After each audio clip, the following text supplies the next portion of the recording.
நம்ம ஊரை காக்குற அம்மா,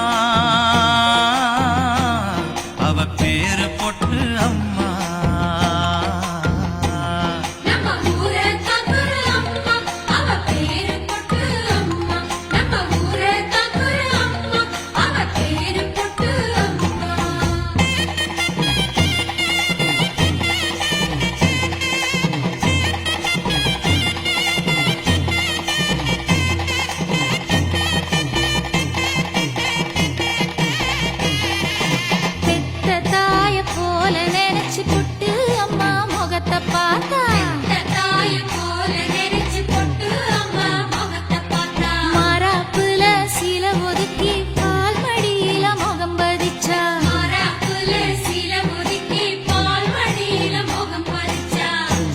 செலதாம்மா ஆனா பசிய தீர்த்ததம்மா, பஞ்சம் பசி இல்ல